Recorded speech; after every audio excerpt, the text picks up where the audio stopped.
Welcome to the Saratoga Springs Planning Commission meeting for Thursday, January 14th, 2021. I'll have a brief statement I need to read at the beginning here. I, Troy Cunningham, Planning Commission Chair, hereby determine that conducting the Planning Commission meeting at an anchor location presents a substantial risk to the health and safety of those who may be present at the anchor location. The World Health Organization, the President of the United States, the Governor of Utah, and the County Health Department have all recognized a global pandemic exists related to the new strain of virus SARS-CoV-2 COVID-19. Due to the state of emergency caused by the global pandemic, I find that conducting a meeting at an anchor location under the current state of public health emergency constitutes a substantial risk to the health and safety of those who may be present at the location. This written declaration expires 30 days from the date signed. Signed, Troy Cunningham, Saratoga Springs Planning Commission Chair, dated January 7th, 2021. So we'll start off with the Pledge of Allegiance, and I'll go ahead and lead that. So if everybody else could just mute while we do the pledge.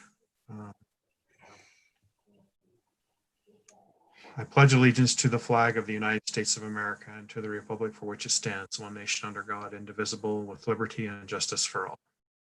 Thank you. All right, so let's see, roll call. Has Audrey been able to join us yet?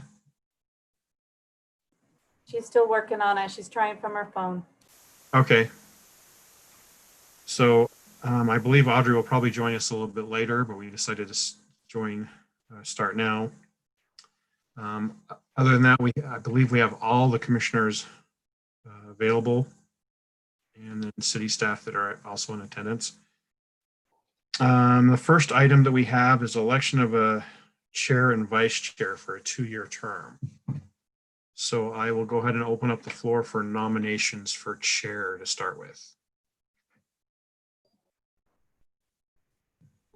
I nominate Commissioner Cunningham to be the chair for the Planning We Commission. have Commissioner Kilgore nominated Commissioner Cunningham to be the chair. Do we have a second on the nomination? I second that nomination. Okay, so I'll third it. Commissioner okay. Commissioner McConkey has seconded the nomination. Do we have any question on the motion? We'll go ahead and call for a vote. All those, I guess we'll need to do a roll call. So we'll start with Commissioner Wagstaff. Aye. Aye. Commissioner Ryan. Aye. Commissioner McConkey. Aye. Has Commissioner Barton been able to join us yet? Okay. Commissioner Anderson. Aye, from me. Okay, and then Commissioner Kilgore. Aye. All right, so we'll now open up for nominations for a vice chair. This is Commissioner Ryan. I'd like to nominate Commissioner Kilgore if he would be willing to continue in that role as vice chair. So we have a nomination from Commissioner Ryan. I second that. Second from Commissioner McConkey. So we'll go ahead and, That would be from Commissioner Anderson. okay. Commissioner Anderson, yes, sorry. Any question on the motion? Are you okay with this, Commissioner Kilgore? Oh, I'm unmuted. Yes. Sorry. Yes, okay. So we'll go ahead and have a vote on it, and I'll start off the voting this time, and I will vote yes. Yay. Commissioner Anderson. Aye. Commissioner Barton, have you been able to join us yet? Commissioner McConkey. Aye. Commissioner Ryan. Aye. Commissioner Wagstaff. Aye. And then Commissioner Kilgore. Aye. Okay. All right, so for the commission, we're going to have Commissioner Cunningham retain as the chair and Commissioner Kilgore retain as the vice chair. The next item is a public hearing for revisions to the city standards technical specifications. So I believe, Gordon, do you have that presentation for us today? I do, and I'm ready to share my screen. Okay, go ahead and share your screen. These proposed changes are very minimal. So this first one, we had it before. It was just this, and realized that it didn't address the scenario. This only addressed the scenario of public and private stormwater commingling. It didn't address the simpler scenario of public water draining onto private property. So that's why we added this change at the front. So that's that simple. And then pursuant, so in July, our permit, our stormwater discharge permit now required low impact development standards. And as part of those, low impact development is all about keeping water where it fell. And so with those types of ideas, we're going to see more infiltration of groundwater, more approaches to try to, not groundwater, but stormwater, more approaches to try to get stormwater into the ground instead of having it run off. And so the term class 5 underground injection well is a complicated term for really what amounts to as a sump. You know, we've all seen storm drain sumps in parking lots where it flows into the box and makes it into the ground. That's a class 5 injection well. And so being as those will be coming along, we needed to add a couple of things. There's a state registry for those. And so number 5 requires that they put those on the state registry. And then they have a potential to contaminate groundwater. And so we don't want them in what's called zone 1 of the drinking water source protection zones for our wells. And so that's the purpose of number 6, is to prohibit those from being allowed there. And I think, oh, we got one more little change. So right now, if a developer, you know, we're putting in a lot of system improvements. Developers are putting in a lot of system improvements for us, and we're trying to get reimbursement agreements in place for those before we go to construction, because after construction is a really difficult time to start deciding who pays for what. And so we want those reimbursement agreements in place before construction. And so this provision 3 was saying, hey, if you really want to start construction before that agreement's in place, then you got to sign this waiver and so forth.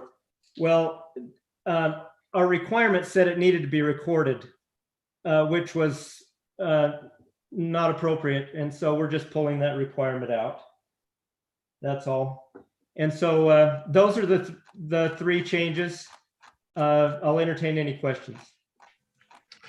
So this is a public hearing. Before I open this up to the Planning Commission, I'm going to find out if there is anyone here to make public comment on these changes, or if we have any public comment that came in the form of email.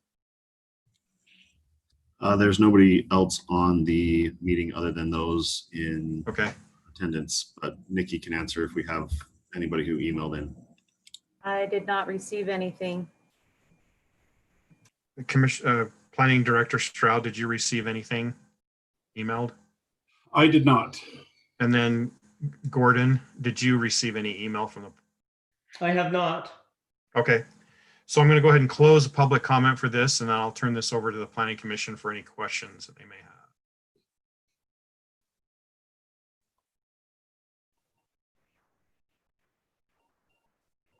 Ken, did you have a question? Yeah, just out of curiosity, to the city engineer, I was just wondering if some of the other sections had something about, according to state code, I was wondering if, did the state come down, and is this something that's state mandated, or is this just something we're just getting ahead of the ball, ahead of the curve, or just curious? You're talking about these class 5 injection wells things? Yes, sir. Yeah. Yeah, this is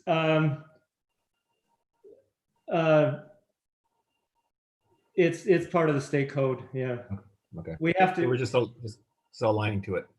Yes, yes. Okay. Thank you. I have a question, Commissioner Cunningham, Go ahead. wondering where in Saratoga Springs do we have, just out of curiosity, the protection zones zone 1? And what is this going to look like as far, is this, it is painting a picture in my mind that in the future, storm drains as they collect water from parking lots and so forth are going to go to a big sump. Is that? Well, there's a higher likelihood that we will have developments that will be infiltrating their stormwater. So like a retention pond or detention pond or something? Well, there's all sorts of best management practices that can accomplish this.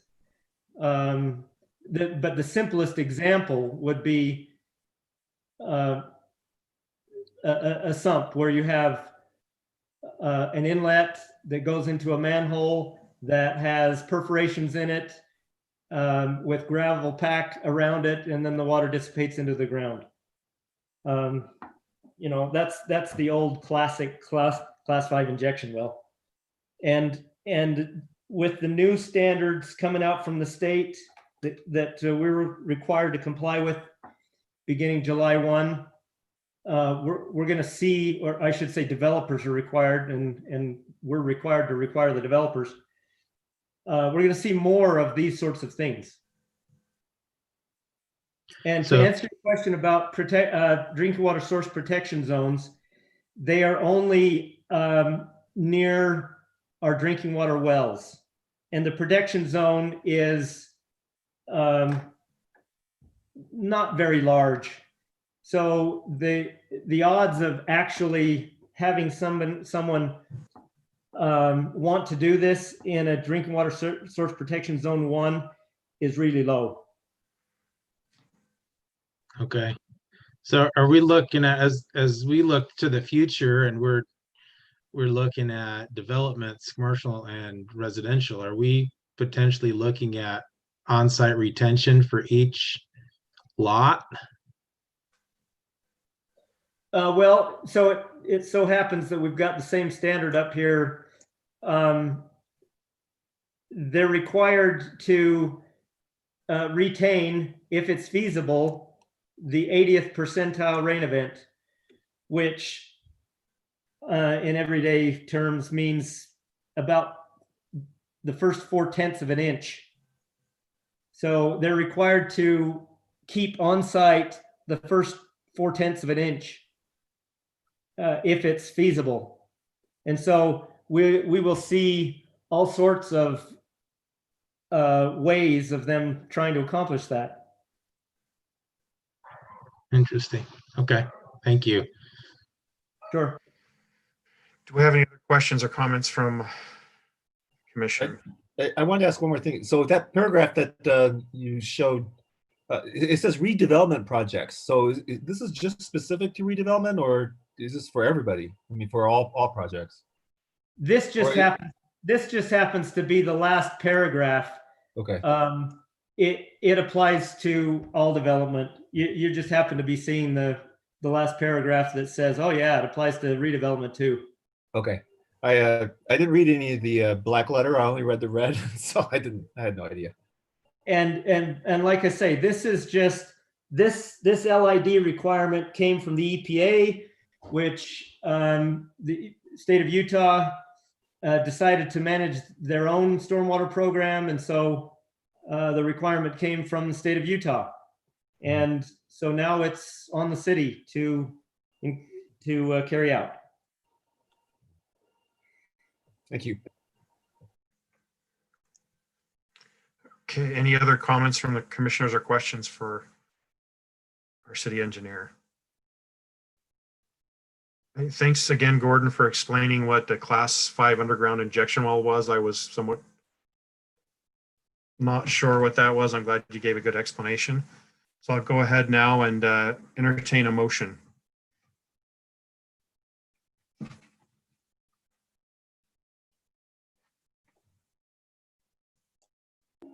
Where is Commissioner Barton? Where are you? I'm sorry. My laptop was dead. I came over to the school because my doc had surgery today. So anyway, long story, I'll tell you guys later. But anyway, No, this just is your background. for other meetings. Yes. So I apologize. I apologize. I'm sorry. Run over by a car. That's where she is. Yeah, right. I'll make, since I'm on here, I'll make that motion. I move to forward a positive recommendation to the city council regarding these proposed revisions to the city's standard technical specifications and drawings. Was that the right one? Yes. We have a motion from Commissioner Barton. Do we have a second on the motion? Second. Second from Commissioner Kilgore. Any question on the motion? Okay, so we'll go ahead and go through a roll call vote. I'll go ahead and vote first myself, and I'll vote yay. Commissioner Kilgore second. Aye. Commissioner Anderson. Aye. Commissioner Barton. Aye. Commissioner McConkey. Aye. Commissioner Ryan. Aye. And Commissioner Wagstaff. Aye. So it looks like that's unanimous. Okay, on to approval of minutes. Did everyone have an opportunity to review the minutes, and if they had any changes, turn them into city recorder? All right. If we don't have any comments on that, I'll go ahead and entertain a motion to approve the minutes.